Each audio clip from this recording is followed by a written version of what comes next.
ನಮಸ್ಕಾರ, ಅಸ್ಸಲಾಮು ಅಲೈಕುಂ. ಕರ್ನಾಟಕ ರಾಜ್ಯ ನದಾಫ್ ಪಿಂಜಾರ್ ಸಮಾಜದಿಂದ ನಾನು ತಮ್ಮೆಲ್ಲರಿಗೆ ಮತ್ತೊಮ್ಮೆ ಸಲಾಂಗಳನ್ನು ತಿಳಿಸ್ತೇನೆ. ನನ್ನ ಹೆಸರು ಕಾಸಿಂ ಅಲಿ ಮುದ್ದಾಬಳ್ಳಿ. ಕೊಪ್ಪಳ ಜಿಲ್ಲಾ ಪಿಂಜಾರ್ ಸಮಾಜದ ಅಧ್ಯಕ್ಷನಾಗಿ ನಾನು ತಮ್ಮಲ್ಲಿ ಕೆಲವೊಂದು ವಿಷಯಗಳನ್ನು ಹಂಚಿಕೊಳ್ಳಿಕ್ಕೆ ಇಷ್ಟಪಡ್ತಾ ಇದ್ದೀನಿ. ಈ ವಿಷಯ ಕರ್ನಾಟಕ ರಾಜ್ಯ ನದಾಫ್ ಪಿಂಜಾರ್ ಸಂಘ ಚಿತ್ರದುರ್ಗ ರಾಜ್ಯ ಘಟಕದಿಂದ ಈ ಒಂದು ಆದೇಶವನ್ನು ಮಾಡಿದ್ದಾರೆ. ಈ ಆದೇಶದ ಅನ್ವಯವಾಗಿ ನಾವು ಎಲ್ಲರೂ ಪಾಲನೆಯನ್ನು ಮಾಡಬೇಕು. ನಾನೀಗ ಹೇಳ್ತಾ ಇರೋದು ಈ ಒಂದು ಜಾತಿ ಸಮೀಕ್ಷೆಯಲ್ಲಿ ಪ್ರಥಮವಾಗಿ ಧರ್ಮ ಅಂತ ಬರುತ್ತೆ. ಧರ್ಮ ಅಂತ ಬಂದಾಗ ನಮ್ಮ ಧರ್ಮ ಇಸ್ಲಾಂ ಧರ್ಮ ಅಂತ 8ನೇ ಕಾಲಂನಲ್ಲಿ ನಾವು ಅದನ್ನು ತುಂಬಬೇಕು. ಅದರ ಸಂಖ್ಯೆ 02 ಅಂತ ಇರುತ್ತೆ. ಅದೇ ರೀತಿ 9ನೇ ಕಾಲಂನಲ್ಲಿ ಜಾತಿ ಅಂತ ಬರುತ್ತೆ. ನಾವಿಲ್ಲಿ ಉಪಜಾತಿಯನ್ನು ಬಳಸ್ತಾ ಇಲ್ಲ. ಜಾತಿ ಅಂದಲ್ಲಿ ನದಾಫ್ ಅಥವಾ ಪಿಂಜಾರ್ ಅಂತ ಬಳಸಬೇಕು. ನದಾಫ್ ಅಂತ ಬಳಸೋದಾದರೆ ಆ ಒಂದು ಸಂಖ್ಯೆ ಕೋಡ್ ನಂಬರು ಅದು A1022 ಅಂತ ಇರುತ್ತೆ. ಅದೇ ರೀತಿ ಪಿಂಜಾರ್ ಅಂತ ಬಳಸೋದಾದರೆ ಕೋಡ್ ನಂಬರ್ A1174 ಅಂತ.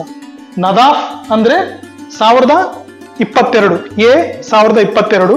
ಆಮೇಲೆ ಪಿಂಜಾರ್ ಅಂದರೆ A1174 ಅಂತ.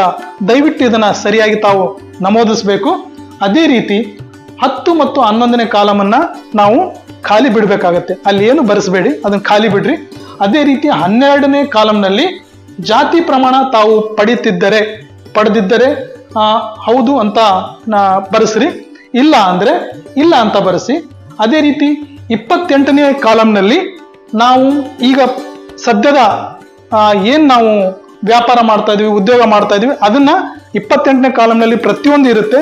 ನೀವು ಯಾವ ಉದ್ಯೋಗ ಮಾಡ್ತೀರಿ ಅಂತ ಅದನ್ನು ಬರೆಸ್ರಿ.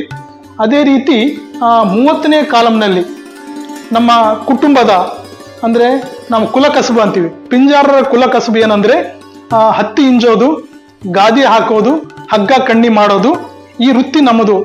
ನಾವೀಗ ಮಾಡ್ತಾ ಇದ್ದೀವಿ ಅನ್ನೋದಾದರೆ, ಅದನ್ನು ಮುಂದುವರಿಸ್ತಾ ಇದ್ದೀವಿ ಅನ್ನೋದಾದರೆ ಅದಕ್ಕೆ ಸಂಖ್ಯೆ ಕೋಡ್ ನಂಬರು 16 ಅಂತ ಕೊಟ್ಟಿದ್ದಾರೆ.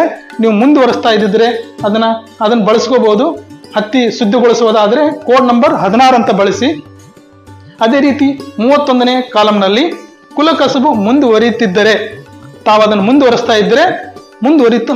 ಇದ್ದೀವಿ ಅಂತ ಹೇಳ್ರಿ, ಹೌದು ಅಂತ. ಇಲ್ಲ ತಾವು ಬೇರೆ ವೃತ್ತಿ ಮಾಡ್ತಾ ಇದ್ದೀರಿ ಅಂದರೆ ಬೇರೆ ವೃತ್ತಿ ಮಾಡ್ತಾ ಇದೀವಿ, ಅದನ್ನು ನಾವು ಮಾಡ್ತಾ ಇಲ್ಲ ಅಂತಂದು ಸ್ಪಷ್ಟವಾಗಿ ತಿಳಿಸಬೇಕು. ಇದನ್ನ ತಮಗೆ ಪೂರ್ಣ ಅರ್ಥ ಆಗಿದೆ ಅಂತ ನಾನು ಭಾವಿಸಿದ್ದೇನೆ.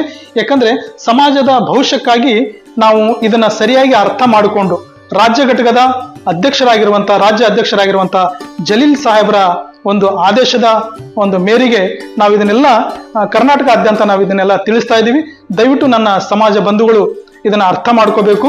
ಒಂದು ಸರ ಅಲ್ಲ, ಪ್ರತಿಯೊಂದು ಸರ ಬರ್ತಕ್ಕಂಥ ಸಮೀಕ್ಷೆಗೆ ಬರ್ತಕ್ಕಂಥ ಅಧಿಕಾರಿಗಳಿಗೆ ತಾವು ಗೌರವಪೂರ್ವಕ ಅವರಿಗೆ ವಿನಂತಿ ಮಾಡಿಕೊಂಡು ಕೂಡಿಸಿ, ಅವರಲ್ಲಿ ನಮಗೆ ಗೊತ್ತಾಗದೇ ಇದ್ದಲ್ಲಿ ಅವರನ್ನು ಕೇಳಿ ತಿಳ್ಕೊಂಡು ಇದೆಲ್ಲ ಸಂಪೂರ್ಣ ವಿಷಯವನ್ನು ತಾವು ಅರ್ಥ ಮಾಡಿಕೊಂಡು ಇದನ್ನ ಫಾರಮನ್ನ ತುಂಬಿಕೊಂಡು ನಮ್ಮ ಜಾತಿ ಸಮೀಕ್ಷೆಯನ್ನ ಸಂಪೂರ್ಣಗೊಳಿಸಿ ಯಶಸ್ವಿ ಮಾಡ್ತೀರಂತ ನಾನು ಈ ಸಂದರ್ಭದಲ್ಲಿ ಮತ್ತೊಮ್ಮೆ ತಮಗೆಲ್ಲರಿಗೂ ವಿನಂತಿ ಮಾಡಿಕೊಳ್ತಾ ನಮಸ್ಕಾರ, ಅಸ್ಸಲಾಮು ಅಲೈಕುಂ.